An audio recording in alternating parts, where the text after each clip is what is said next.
Hello guys, welcome to my YouTube channel. आज हम companies account start करने जा रहे हैं, जिसमें हम पहला चैप्टर पढ़ेंगे शेयर कैपिटल। सबसे पहले हम कंपनी का मीनिंग करते हैं। कंपनी क्या होता है? कंपनी एक वॉलेंट्री एसोसिएशन ऑफ पर्सन्स है। मतलब वॉलेंट्री मीन्स क्या होता है? इच्छा से बनाई गई लोगों की जो कोई ग्रुप वगैरह होता है उसे बोलते हैं वॉलेंट्री एसोसिएशन, जो किसी कॉमन पर्पस के लिए बनाया जाता है। जिस एक कंपनी होती है, उसकी कैपिटल है जो बहुत सारे पार्ट में डिवाइड होती है, जिसे हम शेयर्स कहते हैं, और जो शेयर्स परचेज करता है उसे हम शेयर होल्डर बोलते हैं। कंपनी क्या होता है? कंपनी एक वॉलेंट्री एसोसिएशन है, ये हमने पढ़ लिया, और ये लॉ के द्वारा क्रिएट करी जाती है, इसीलिए इसको क्या बोला जाता है? एक आर्टिफिशियल पर्सन है। मतलब ये एग्जिस्ट करता है पर हम इसे देख नहीं सकते, है ना, टच नहीं कर सकते, इसकी कोई बॉडी नहीं होती, इसीलिए क्या है? आर्टिफिशियल पर्सन है। और इसकी परपेचुअल सक्सेशन मीन्स इसकी जो एग्जिस्टेंस है वो चलती जाती है। किसी के आने और जाने से इसकी होने या ना होने पर कोई फ़र्क नहीं पड़ता। हाँ, और दूसरा पॉइंट क्या है? जो कंपनी है, कंपनी की एक सेपरेट एंटिटी है। मतलब जो उसमें ऐसे नहीं कहेंगे कि हम इसकी कंपनी है। कंपनी एक अलग है और एक पर जो शेयर होल्डर है वो अलग है। मतलब दोनों की जो एंटिटी, मतलब जो पहचान है वो दोनों की अलग अलग है।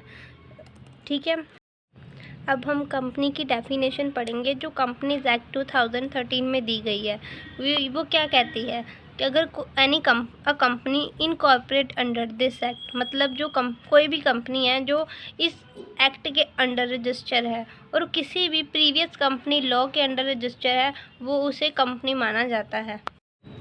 अब हम फीचर ऑफ कंपनी पढ़ेंगे। सबसे पहले क्या है? Association of person. कंपनी एक एसोसिएशन ऑफ पर्सन है, जो हमने पहले भी पढ़ा है, जो किसी कॉमन पर्पस के लिए बनाया जाता है। प्राइवेट लिमिटेड कंपनी में सिर्फ 2 मेंबर से कोई कंपनी स्टार्ट कर सकता है, but in case of public company minimum requirement is 7 persons. Okay, next है सेपरेट लीगल एंटिटी। कंपनी है जो लॉ के द्वारा क्रिएट करी जाती है, इसकी जो सेपरेट लीगल एंटिटी होती है इसके मेंबर से। मतलब कि जो भी काम कोई शेयर होल्डर करता है, कंपनी के ऊपर कोई क्वेश्चन नहीं कर सकता। शेयर होल्डर अलग काम करेगा अपना, और जो कंपनी है वो अलग, दोनों को आपस में कोई लिंक नहीं है। उसके बाद ट्रांसफरेबिलिटी ऑफ शेयर। जो पब्लिक कंपनी में है, शेयर्स फ्रीली ट्रांसफ़र करे जा सकते हैं। मतलब क्या है इसका? भी हम बिना किसी परमिशन के इसको मार्केट में सेल कर सकते हैं, पर प्राइवेट कंपनी में ऐसा नहीं होता, हमें पहले परमिशन लेनी पड़ती है। उसके बाद क्या है? Limited liability. जो लाइबिलिटी होती है शेयर होल्डर की, वो लिमिटेड होती है। मतलब क्या इसका? भी अगर कंपनी पर कोई भी लाइबिलिटी आती है अचानक से, है ना, तो शेयर होल्डर को उतनी अमाउंट ही बोला जाएगा जितनी उन्होंने पे नहीं करी। इसका मतलब ये नहीं कि सारी की सारी लाइबिलिटी कंपनी की वो शेयर होल्डर उठाएंगे। वो सिर्फ इतना अमाउंट पे करेंगे जितना उन्होंने अपने शेयर को परचेज़ करने में नहीं दिया। उसके बाद क्या है? Common seal. कंपनी की कॉमन सील होती है, जो मतलब उसका नाम होता है, कोई स्टैंप वगैरह होती है कंपनी की कॉमन सील, सभी डॉक्यूमेंट पर उसको लगाया जाता है। उसके बाद क्या है? Separate ownership and management. जो शेयर होल्डर होते हैं वो कंपनी के ऑनर्स होते हैं, क्योंकि उन्होंने उसमें कैपिटल इन्वेस्ट करी होती है। पर जो मैनेजमेंट है वो कौन चलाता है? Board of director. ओके, उसके बाद अगला क्या है? Perpetual existence. कंपनी की जो परमानेंट एग्जिस्टेंस होती है, जो कंपनी की लाइफ है, मतलब वो डिपेंड नहीं करती शेयर होल्डर की लाइफ पे। मतलब कोई भी शेयर होल्डर आता है, इन्वेस्ट करता है, फिर वो अपनी बाय बैक कर लेता है शेयर, इससे कंपनी को कोई फ़र्क नहीं पड़ता, उसके पास नए शेयर होल्डर आते रहते हैं। उसके बाद कॉरपोरेट फाइनेंस। जो कंपनी की कैपिटल है, उसको कंपनी को लार्ज अमाउंट ऑफ फंड चाहिए होती है, जिसकी कैपिटल बहुत सारे शेयर्स में डिवाइड होती है, बहुत सारे पर्सन उसे परचेज़ करते हैं। ठीक है, उसके बाद क्या है? कैपेसिटी टू स्यू। मतलब कंपनी को भी कोई स्यू कर सकता है। स्यू का मतलब उसके ऊपर कोर्ट में केस करा जा सकता है, और कंपनी भी अपने नाम पर कोई कोर्ट में केस कर सकती है। उसके बाद पब्लिकेशन ऑफ अकाउंट्स। जो जॉइंट स्टॉक कंपनी है उसको अपनी फाइन एनुअल स्टेटमेंट जो है रजिस्ट्रार ऑफ कंपनी के पास सबमिट करनी होती है at the end of financial year. अब हम जॉइंट स्टॉक कंपनी की टाइप पढ़ेंगे, जो 3 बेसिस पे डिवाइड है। On the basis of formation, on the basis of liability, on the basis of public investment. सबसे पहले हम पढ़ते हैं on the basis of formation. सबसे पहले क्या है, चार्टर्ड कंपनी। चार्टर्ड कंपनी वो कंपनीज होती थी जो बड़े बड़े महाराजा राजाओं के द्वारा पहले चलाई जाती थी, जैसे ईस्ट इंडिया कंपनी एक्सेट्रा। ठीक है, उसके बाद अगली टाइप है जो कंपनी को चलाने के लिए स्पेशल एक्ट पास करा जाए पार्लियामेंट का, उसे बोलते हैं स्टैट्यूटरी कंपनी। ठीक है, इसकी एग्जांपल क्या है, रिजर्व बैंक ऑफ इंडिया। उसके बाद हम पढ़ते हैं रजिस्टर्ड कंपनी। रजिस्टर्ड कंपनीज वो कंपनीज होती हैं जो कंपनीज एक्ट के अंदर रजिस्टर हो या फिर किसी भी प्रीवियस कंपनी लॉ के अंडर रजिस्टर्ड हो, उसको क्या बोलते हैं, रजिस्टर्ड कंपनी। अभी हमने on the basis of formation पढ़ा था, अब हम पढ़ेंगे on the basis of liability. इसमें फर्स्ट टाइप क्या है, कंपनी लिमिटेड बाय शेयर्स। इसमें इसका क्या मतलब है, ये most common type of company है। इसमें जो शेयर होल्डर की लाइबिलिटी होती है वो लिमिटेड होती है किस तक, जो उसने अमाउंट पे नहीं करा अपने शेयर के ऊपर। फॉर एग्ज़ाम्पल, शेयर है कंपनी का 10 रुपये का, और जो शेयर होल्डर है उसने 6 रुपये तक पे कर दिया है, पर अब उसकी जो लाइबिलिटी है वो 4 रुपये तक बच। अब कंपनी लिमिटेड बाय गारंटीज़ का क्या मतलब है, इसका मतलब है अगर शेयर होल्डर ने गारंटी ली हुई है किसी अमाउंट को पे करने के लिए, तो वो भी पे करेगा on the time of wind up. मतलब इसका मतलब क्या है, अगर कंपनी वाइंड अप हो रही है और उसको 2 अमाउंट पे करनी पड़ेगी अब शेयर होल्डर को, एक तो जो उसकी अनपेड अमाउंट ऑफ शेयर है, और दूसरी क्या है, जो उसने गारंटी ली हुई है अमाउंट को पे करने के लिए on the time of wind up. अब वो दोनों अमाउंट को पे करेगा। तीसरी टाइप है अनलिमिटेड कंपनी। इसमें जो शेयर होल्डर की लाइबिलिटी है वो अनलिमिटेड होती है। मतलब अगर कंपनी की कोई लाइबिलिटी और डेट आ रहा है तो उसको वो पे करने के लिए, मतलब पर्सनली वो लाइबल है, वो पूरी पेमेंट उस कंपनी को करेगा। ऐसा नहीं है कि वो सिर्फ उतना अमाउंट ही देगा जो उसने शेयर परचेज़ कर रखा है और जो उसने पे नहीं करा उन शेयर के ऊपर, इसके ऊपर वो सारी अमाउंट पे करेगा। The basis of public investment. First type क्या है, प्राइवेट कंपनी। ये एक कंपनी है जो ऑन करी जाती है प्राइवेट बंदों के द्वारा या फिर किसी प्राइवेट बंदों के ग्रुप के द्वारा। इसमें जो फीचर है इसके मेन, ये रिस्ट्रिक्ट करता है ट्रांसफ़र ऑफ शेयर्स। जैसे हमने पहले भी पढ़ा है, पब्लिक कंपनी में हम फ्रीली ट्रांसफ़र कर सकते हैं, इसका मतलब हम फ्रीली शेयर को मार्केट में सेल कर सकते हैं।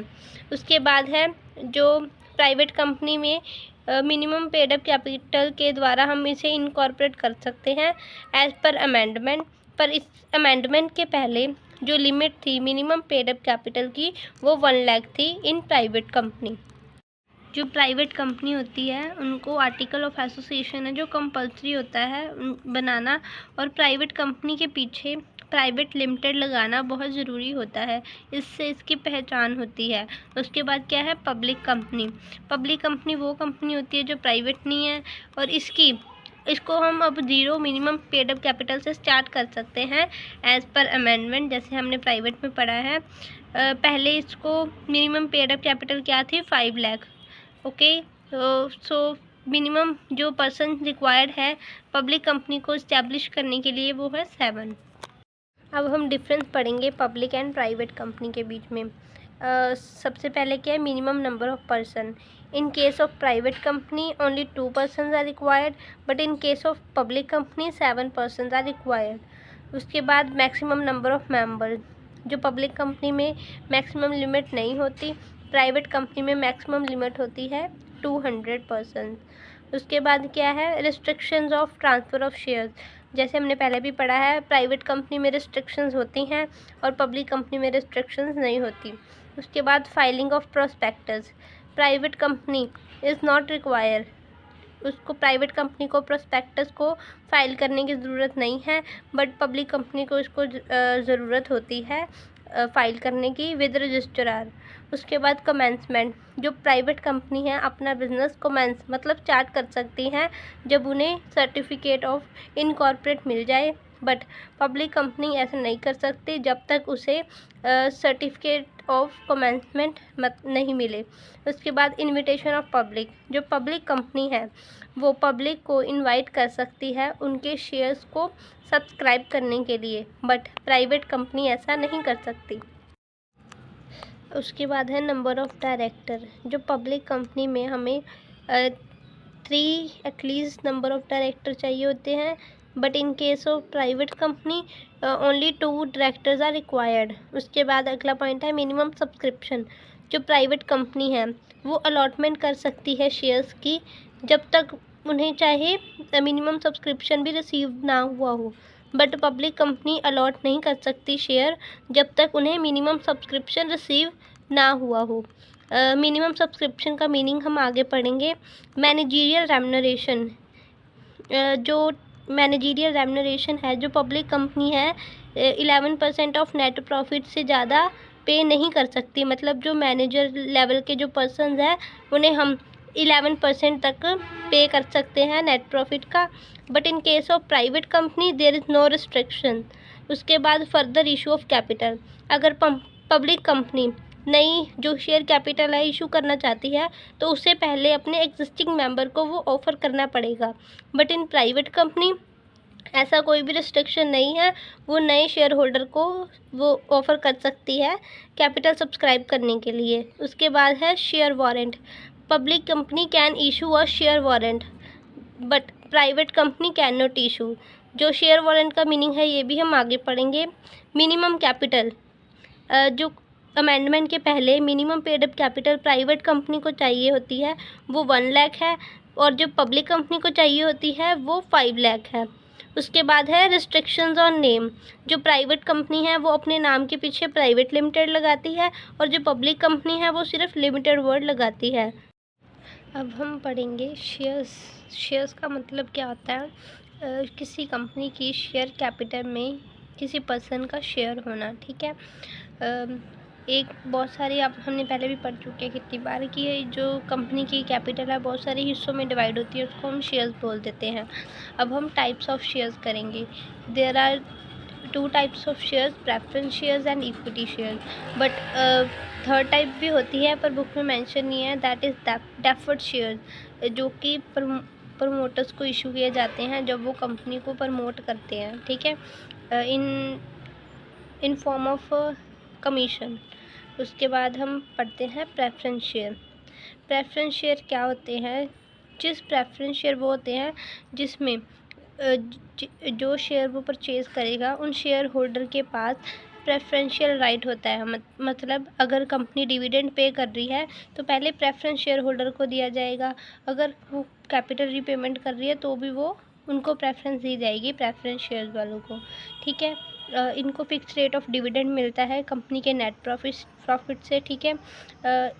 जो भी इनकी पेमेंट करी जाती है, जो आउटसाइड डेट होते हैं उसके बाद इनको पेमेंट करी जाती है, फिर इक्विटी शेयर होल्डर को पेमेंट करी जाती है, पर इनके पास जो है वोटिंग राइट नहीं होता। पार्टिसिपेटिंग प्रेफरेंस शेयर वो शेयर्स होते हैं जिनको फिक्स रेट ऑफ डिविडेंड तो मिलेगा ही मिलेगा। अगर कंपनी के पास सरप्लस प्रॉफिट बचता है after giving the payment to share equity share holder, तो वो इस प्रॉफिट में भी वो अपना पार्टिसिपेट कर सकते हैं। इनको वो प्रॉफिट में भी से हिस्सा दिया जाता है। नॉन पार्टिसिपेटिंग, जिनको जो प्रॉफिट बच जाता है इक्विटी शेयर होल्डर को पेमेंट करने के बाद भी इनको उसमें हिस्सा नहीं दिया जाता। अगला पॉइंट है कन्वर्टेबल प्रेफरेंस शेयर। कन्वर्टेबल वो होते हैं जो शेयर्स को हम इक्विटी शेयर्स में ट्रांसफ़र कर सकते हैं with in certain time, okay. Non convertible, जिनको हम कन्वर्ट नहीं कर सकते इनटू इक्विटी शेयर्स। अगला पॉइंट है रिडीमेबल प्रेफरेंस शेयर्स। ये जो शेयर्स हैं ये रिडीमेबल होते हैं आफ्टर 20 ईयर्स, ठीक है। इनको हम रिडीम कर सकते हैं, इनकी पेमेंट करेंगे इन शेयर्स की। इरिडीमेबल प्रेफरेंस शेयर ये वो शेयर्स होते हैं ये तभी रिडीम किए जाते हैं जब कंपनी वाइंड अप हो रही हो, इनकी पेमेंट तब ही की जाती है। नेक्स्ट है हमारा इक्विटी शेयर्स। इक्विटी शेयर्स वो शेयर्स होते हैं जो बहुत ही रिस्की होते हैं। इनके पास वोटिंग राइट भी होता है और इनको पेमेंट है जो प्रेफरेंस शेयर होल्डर के बाद दी जाती है, और इनको जो मैनेजमेंट में भी अपना डिसीज़न जो है दे सकते हैं। अब हम दोनों में डिफरेंस करेंगे। प्रेफरेंस शेयर होल्डर की जो पेमेंट है डिविडेंड की वो इक्विटी शेयर होल्डर से पहले करी जाती है, और जो इक्विटी शेयर होल्डर को पेमेंट करी जाती है वो प्रेफरेंस शेयर होल्डर के बाद करी जाती है। ये जो रीपेड करे जाते हैं इक्विटी शेयर होल्डर से पहले एज पर फर्स्ट पॉइंट, ठीक है। ये प्रेफरेंस शेयर होल्डर के बाद इनको पेमेंट करी जाती है। इनका जो रेट ऑफ डिविडेंड है वो फिक्स्ड होता है, इनका फिक्स्ड नहीं होता, कई बार मिलता है कई बार नहीं मिलता। ये कन्वर्ट हो सकते हैं इक्विटी शेयर्स में, ये नॉन कन्वर्टेबल होते हैं। जो प्रेफरेंस शेयर्स हैं वो स्टिपुलेटेड पीरियड से पहले रिडीम करने होते हैं। रिडीम मतलब पे बैक करने होते हैं। जो इक्विटी शेयर्स है कभी भी बाय बैक करे जा सकते हैं।